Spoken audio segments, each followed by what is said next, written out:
Bismillahirrahmanirrahim. Assalamualaikum warahmatullahi wabarakatuh. Waalaikumsalam. Perkenalkan, kami dari kelompok pengajian fikih yang beranggotakan saya Muhammad Iqbal, NIM A310190041. Berikut teman saya. Saya Dani Anwar Hadi dengan NIM A310190012. Dan saya Febrianto Arif Nugroho, NIM A310190007,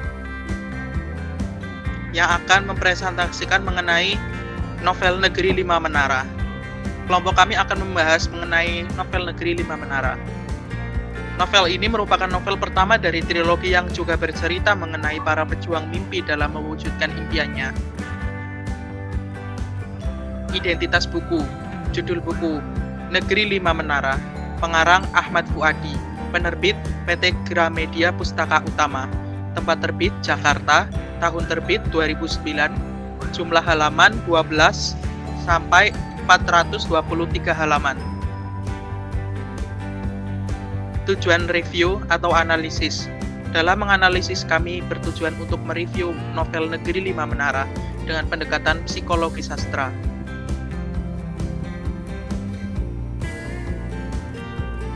Psikologi sastra. Psikologi sastra dibangun atas dasar asumsi-asumsi genesis dalam kaitannya dengan asal-usul karya, yang artinya psikologi sastra dianalisis dalam kaitannya dengan aspek-aspek kejiwaan.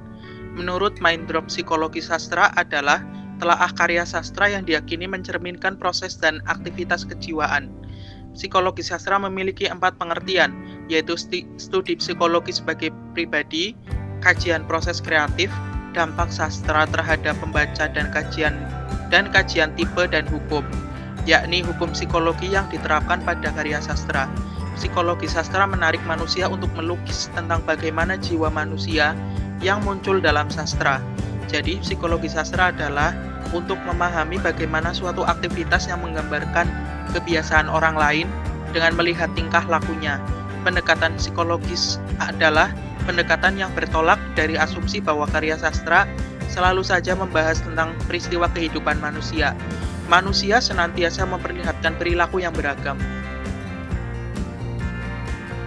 Sinopsis singkat cerita. Kisah ini bermula dengan seorang anak yang bernama Alif. Ia merupakan seorang kelahiran Bukit Tinggi, Sumatera Barat. Ia merupakan seorang siswa kelas 9 MTS Negeri Maninjau yang baru saja mengakhiri masa-masa ia sebagai seorang pelajar madrasah sanawiyah.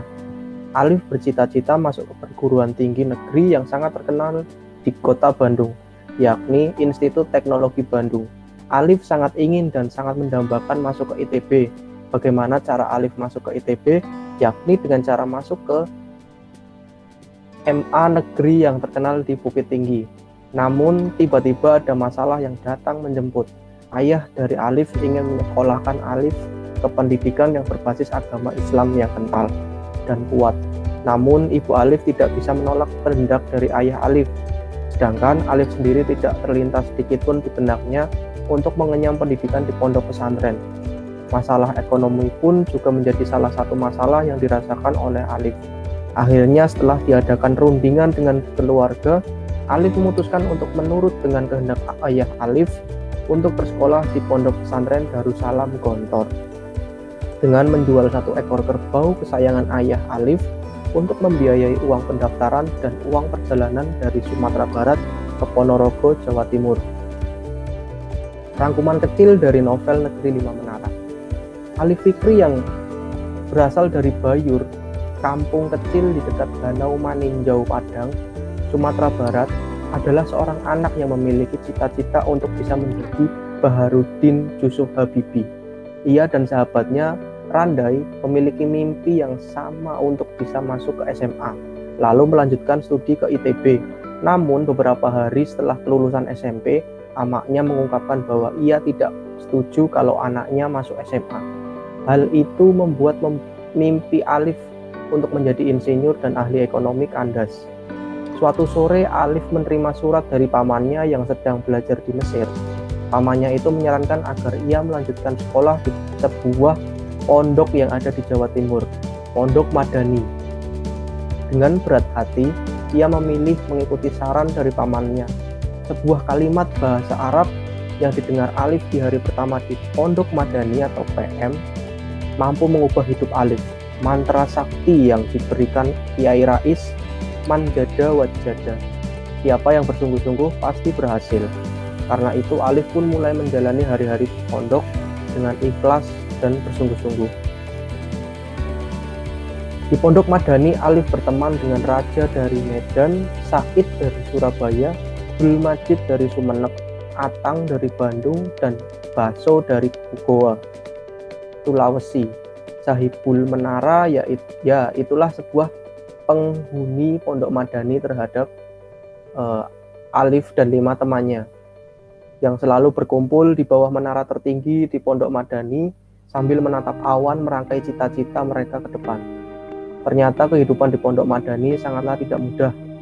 Banyak hal baru yang harus dijalaninya. Seperti setiap hari Alif mempunyai kegiatan hafalan Al-Quran, belajar siang malam, harus berbicara bahasa Arab dan Inggris selama di Pondok Madani. Belum lagi peraturan ketat yang diterapkan oleh Pondok Madani pada murid yang apabila melakukan sedikit saja kesalahan dan tidak taat peraturan yang berakhir pada hukuman yang tidak dapat dibayangkan sebelumnya. Tetapi berkat banyaknya pengalaman yang dijadikan motivasi oleh Alif, ia dan teman-temannya berhasil menyelesaikan perguruannya di Pondok Madani. Setelah lulus dari Pondok Madani, semua mimpi mereka berenam yang dulu mereka rancang di bawah menara telah menjadi nyata. Setelah mereka mengerahkan segala ikhtiar dan menggenapkan dengan doa, Tuhan mengirim benua impian ke pelukan masing-masing. Mereka berenam telah berada di 5 negara yang berbeda. Alif merantau ke Amerika, Raja merantau ke Eropa, sementara Atang di Afrika. Baso berada di Asia, sedangkan Said dan Abdul Majid sangat nasionalis. Mereka tetap berada di negara Kesatuan Republik Indonesia tercinta. Unsur intrinsik novel. Yang pertama, tema. Tema novel ini yaitu pendidikan. Hal ini dapat dilihat dari latar tempat, yaitu di pesantren, di mana kegiatan utama yang dilakukan sehari-hari dari tokoh utama adalah belajar. Hal ini dapat dibuktikan melalui kutipan novel berikut, yaitu bagai sebuah konspirasi besar untuk mencuci otak. Metode total immersion ini cocok dengan lingkungan yang sangat mendukung. Tidak cukup dengan itu, entah siapa yang menyuruh, banyak di antara kami yang membawa kamus. Kalau bukan kamus cetak, kami pasti membawa buku mufradat. Buku tulis biasa yang dipotong kecil, sehingga lebih tipis dan gampang dibawa kemana-mana. Murid dengan buku mufradat di tangan gampang ditemukan sedang antri mandi, antri makan, bahkan di antara kegiatan olahraga sekalipun. Hal ini ditemukan pada halaman 133 sampai dengan halaman 135. Yang kedua ada alur. Alur dari novel ini, novel Negeri 5 Menara adalah alur maju mundur, di mana cerita adalah kilas balik ingatan tokoh utama akan masa silam ketika menimba ilmu di Pondok Madani hingga membuahkan hasil yang menyenangkan di masa kini. Selanjutnya ada tokoh dan penokohan. Yang pertama ada tokoh utama, si Alif itu sendiri. Dalam novel ini adalah tokoh yang protagonis. Alif digambarkan sebagai sosok generasi muda yang penuh motivasi, bakat, semangat untuk maju dan tidak kenal menyerah. Yang kedua ada Baso. Dalam novel ini tokoh yang protagonis. Baso adalah teman Alif, merupakan anak yang paling rajin dan paling bersegera disuruh ke masjid. Selanjutnya ada Raja, yaitu tokoh protagonis juga, teman Alif sesama Sahibul Menara. Selanjutnya ada Said, di dalam novel tokoh yang protagonis juga, teman Alif sesama Sahibul Menara. Selanjutnya ada Abdul Majid, yang merupakan tokoh protagonis juga, yang juga merupakan teman Alif sesama Sahibul Menara. Selanjutnya ada Atang, yang merupakan tokoh protagonis juga dan merupakan teman Alif sesama Sahibul Menara juga. Selanjutnya ada Ustadz Salman dalam novel ini, yaitu tokoh yang protagonis, wali kelas Alif, laki-laki muda bertubuh kurus dan bersuara lantang.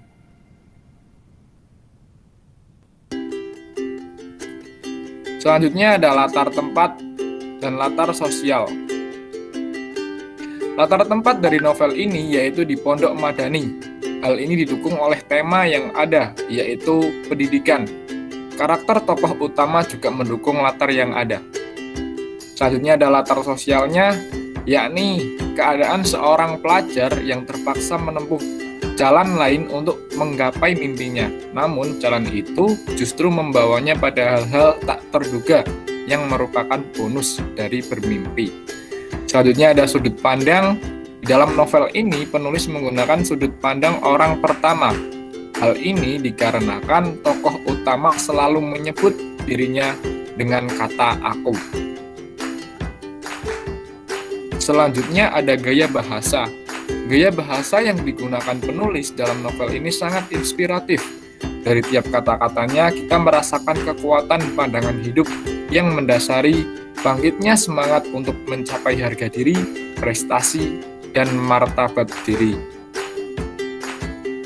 Selanjutnya adalah amanat. Amanat dalam novel ini adalah sebuah perenungan yang diberikan penulis bagi pembaca untuk tidak putus asa dalam hidup dan bermanfaat bagi diri, keluarga, masyarakat, bangsa, dan agama. Seperti dalam kutipan novel yang terdapat pada halaman 405. Jangan pernah remehkan impian, walau setinggi apapun. Tuhan sungguh maha mendengar. Manjadah, wajadah, siapa yang bersungguh-sungguh akan berhasil. Selanjutnya, amanat juga yang terdapat dalam novel 5 Menara ini, pengarang bertujuan memberikan inspirasi kepada pembaca agar bersungguh-sungguh dalam mengejar cita-citanya. Manjadah, wajadah, serta jangan pernah takut bermimpi untuk meraih cita-cita. Jangan pernah remehkan impian, walau setinggi apapun. Tuhan sungguh maha pendengar. Novel ini benar-benar memberikan inspirasi bagi siapa saja yang ingin sukses dan berhasil. Bahwa di mana ada usaha, di situ pasti ada jalan. Dan ikhlaslah dalam menjalani apapun yang ada di kehidupan kita. Niscaya, usaha dan keikhlasan hati akan diridhoi oleh Allah Tuhan Yang Maha Esa. Sebuah novel yang terinspirasi dari kisah nyata ini banyak memberikan pelajaran bagi hidup kita, mulai dari semangat belajar, para sahibul menara, kesabarannya, dan pengorbanan mereka demi menimba ilmu di Pondok Madani. Semoga dari pengalaman mereka dapat memberikan kita motivasi dalam mencari ilmu dan menghadapi kehidupan. Selanjutnya ada unsur ekstrinsik dari novel. Yang pertama ada nilai agama. Novel ini menceritakan tentang kehidupan sekitar pesantren, sehingga banyak mengajarkan nilai agama yang tidak terdapat pada novel-novel yang lain. Yang pertama, ada kalimat dari halaman 17. Utlubul ilma walau bisin, artinya tuntutlah ilmu bahkan walau sampai ke negeri Cina. Kutipan ini memberikan gambaran tentang bahwa mencari ilmu tidak mengenal batas. Batas yang dimaksud tentunya batas usia dan batas tempat kita dalam menuntut ilmu. Yang kutipan yang kedua terdapat pada halaman 34, yakni sesungguhnya Tuhan itu indah dan mencintai keindahan. Kutipan ini memberikan gambaran bahwa keajaiban Allah itu ada dan Allah memperlihatkan keindahan yang ada di dunia. Selanjutnya, terdengar koor dari ribuan murid di depan Kiai Rais. Lalu sejenak dia memandu kami, menundukkan wajah dan menetapkan niat bersih untuk menuntut ilmu. Kutipan ini memberikan gambaran tentang niat untuk menuntut ilmu, agar ilmu yang didapat benar-benar dapat untuk diterapkan dalam kehidupan. Kutipan selanjutnya ditemukan pada halaman 50. Allahumma zidna ilman warzuqna fahman. Tuhan, tambahkan ilmu kami dan anugerahkanlah pemahaman. Kutipan ini memberikan gambaran tentang bahwa belajarlah engkau, maka aku akan membantumu. Selanjutnya ada kutipan di halaman 106. Man sobaro zafiro, siapa yang bersabar akan beruntung. Kutipan ini menggambarkan bahwa bersabarlah wahai engkau umat. maka aku berikan, aku dalam tanda kutip Allah, keberuntungan dan kenyamanan dalam hidupmu. Selanjutnya ada kutipan yang ditemukan pada halaman 140. Janganlah Ananda melihat di bawah selop ibu kalian ada surga, yang ada hanya tanah. Yang harus kalian cari adalah ridho ibu, karena dengan ridhonya pintu surga terbuka buat kalian. Kutipan ini menggambarkan bahwa kita harus berbakti kepada kedua orang tua, karena ridho orang tua untuk anaknya membawa sebuah keberuntungan di masa yang akan datang. Selanjutnya, kutipan ini baktiku kepada nenekku yang masih hidup. Siapa tahu kepulanganku bisa menjadi obat bagi nenekku. Sedangkan hafalan Al-Quran adalah hadiah buat almarhum bapak dan ibuku, yang hanya aku kenal lewat foto saja. Kutipan tersebut menggambarkan tentang kehidupannya dari kecil dirawat oleh neneknya, karena kedua orang tuanya sudah meninggal. Dia menunjukkan bukti kepatuhannya kepada orang tuanya dengan cara menghafal Al-Quran. Selanjutnya, kutipan, kalau Tuhan berkehendak, aku ingin melihatnya langsung. Duh Tuhan yang maha mendengar, aku yakin engkau mendengar suara hatiku. Bolehkah aku ke sana? Kutipan tersebut ditemukan pada halaman 177. Kutipan tersebut memberikan gambaran tentang kehidupan manusia yang ingin kembali kepada hadapan Allah. Selanjutnya ada nilai pendidikan yang dibuktikan dalam kutipan sebagai berikut. Yang pertama, nilaiku adalah untuk mendaftar ke SMA terbaik di Bukit Tinggi. Dijumpai pada halaman 5. Kutipan tersebut menggambarkan tentang seorang yang memiliki keyakinan yang kuat dengan nilai yang bagus untuk masuk ke sekolah favorit atau sekolah terbaik yang menjadi idamannya. Selanjutnya, kutipan pelajaran wajib setiap hari 6 kali adalah Lughah Arabiyah. Pelajaran ini bagaikan obat ajaib bila kami telah setiap hari dan selama 3 bulan. Khasiat yang dijanjikan, lidah kami fasih berbicara Arab. Terdapat pada halaman 110. Kutipan ini menjaga disiplin dan ketentraman yang dapat meningkatkan proses belajar dalam bidang bahasa, yaitu bahasa Arab. Karena pelajaran ini mengajarkan kita cara belajar yang fasih dalam bahasa Arab. Selanjutnya, kutipan bagiku dan banyak teman yang lain, pelajaran yang ditunggu adalah tarikh, sejarah dunia khususnya yang berhubungan dengan kebangkitan dan kebangkrutan dunia Islam. Terdapat pada halaman 111. Kutipan ini memberikan gambaran tentang ilmu yang menggali peristiwa-peristiwa masa lampau agar tidak dilupakan. Selanjutnya ada kutipan, kami belajar dari Ustadz Faris bagaimana menyerap saripati ilmu, pengetahuan, kearifan, dan makna dari kolam ilahi dan sabda Nabi. Terdapat pada halaman 112. Kutipan ini menggambarkan seorang Ustadz Faris sambil memberikan dorongan atau motivasi kepada para santri agar mereka menjadi orang yang berilmu dan berpengetahuan supaya apa yang mereka pelajari tidak sia-sia. Selanjutnya ada kutipan yang ditemukan pada halaman 116, yakni Ustadz Badil membacakan sebait kalimat mutiara dalam bahasa Arab, lalu dia menerangkan maknanya dalam bahasa Arab dan bahasa Indonesia. Setelah kami cukup paham, dia akan menuliskan bait ini di papan untuk kami tulis. Kutipan ini memberikan gambaran ketika dalam proses pembelajaran sebagai siswa harus bisa mendapatkan ilmu saat diajarkan materi pembelajaran, dan materi pembelajaran tersebut menerangkan bahwa ada makna tersendiri untuk dibekali dan sebagai motivasi guru yang diberikan kepada siswanya agar siswanya makin bersemangat. Selanjutnya ada nilai moral. Yang pertama, terdapat pada kutipan pada halaman 10. Kekesalan karena cita-citaku ditentang ama. Ini bertuturan dengan rasa tidak tega melawan kehendak beliau. Kutipan ini menggambarkan bahwa seorang anak yang ingin menggapai cita-citanya di sekolah impiannya terhalang oleh kehendak dari orang tua. Karena orang tuanya ingin si anak masuk pesantren, kekesalannya tidak ingin melawan kehendak orang tuanya. Yang kedua ada kutipan yang ditemukan pada halaman 138. Begitulah ama di saat hatiku rusuh dan nyeri, dia selalu datang dengan sepotong senyuman yang sanggup merawat hatiku yang buncah. Senyum adalah obat yang sejuk. Kutipan ini orang tua yang selalu memberikan motivasi kepada anaknya di saat anaknya terpuruk dengan perasaannya sendiri, karena setiap langkah akan membawa kebaikan. Selanjutnya kutipan, hanya amak sendiri yang berani angkat tangan dan berkata, kita di sini adalah pendidikan dan ini tidak mendidik.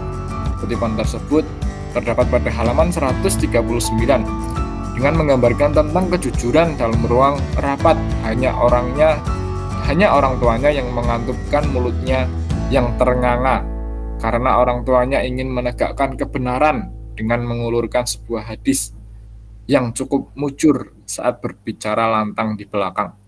Selanjutnya ada kutipan, amak adalah orang idealis dan keras hati. Mungkin aku mewarisi ini semua dari beliau. Kutipan yang terdapat pada halaman 140 itu menggambarkan tentang seorang anak yang mengikuti atau mewarisi sifat kelakuan orang tuanya yang pemberani. Selanjutnya ada kutipan, walaupun kami punya kepribadian dan kegiatan yang berbeda, sehingga kami sering bertengkar, tapi entah kenapa kami merasa cocok. Kutipan yang berada pada halaman 156 itu menggambarkan bahwa di setiap persahabatan terkadang datang emosional setiap dari individu. Tetapi emosional itu memberikan motivasi kepada mereka, sehingga mereka tidak berpindah dan mereka pun merasa nyaman dan akrab sampai sekarang. Selanjutnya ada nilai motivasi. Yang pertama ada kutipan, seseorang lagi membuat lukisan kaligrafi abstrak. Bagi kita di sini, seni penting untuk menyelaraskan jiwa dan mengekspresikan kreativitas dan keindahan. Terdapat pada halaman 34, kutipan itu memberikan gambaran bahwa setiap orang bebas berekspresi untuk meningkatkan kreativitasnya agar jiwanya memberikan kesan terindah dan keistimewaan. Yang kedua ada kutipan, seorang wali murid pernah memberi nasihat kepada anaknya yang sekolah di Pondok Madani. Anakku, kalau tidak kerasa tinggal di Pondok Madani selama 1 bulan, cobalah 3 bulan. Dan cobalah setahun. Kalau tidak terkesan 1 tahun, cobalah 3 atau 4 tahun. Kalau sampai 6 tahun tidak terkesan dan sudah tamat, bolehlah berjuang di masyarakat. Ini namanya percobaan yang lengkap. Kutipan yang terdapat pada halaman 52 itu memberikan motivasi kepada para siswanya agar benar-benar menuntut ilmu sehingga memiliki bekal ketika ia sudah tamat dari sekolah ini. Motivasi ini agar siswanya selalu sabar karena di Pondok Madani penuh dengan peraturan. Selanjutnya ada kutipan yang terdapat pada halaman 81. Aku tidak sudi untuk menyerah kepada nasib dan datang sebagai orang kalah ke depan Tyson dan diganjar dengan 2 kartu tambahan.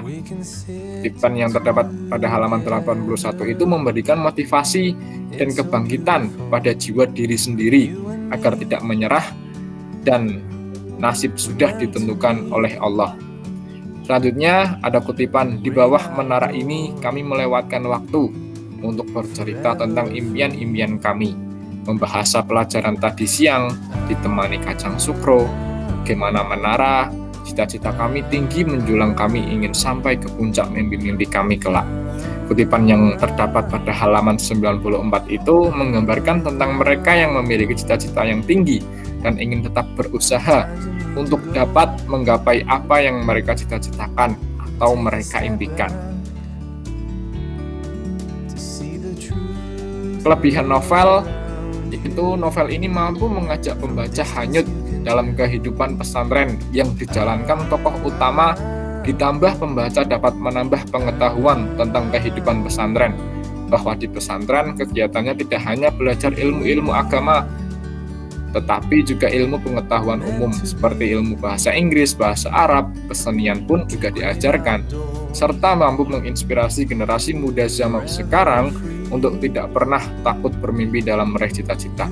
Sedangkan kekurangan novel dari novel ini, konflik yang ditampilkan kurang klimaks, sehingga pembaca merasa jalan cerita sedikit datar, dan beberapa bacaan tentang bahasa Arab tidak diterjemahkan.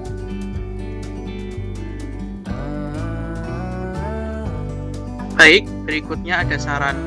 Novel ini sangat menarik dan inspiratif, tetapi alangkah baiknya tidak perlu menggunakan istilah dalam bahasa Arab, apalagi dalam istilah itu tidak diterjemahkan, maka akan membingungkan para pembacanya. Terima kasih. Sekian presentasi dari kelompok kami mengenai pembahasan novel Negeri Lima Menara.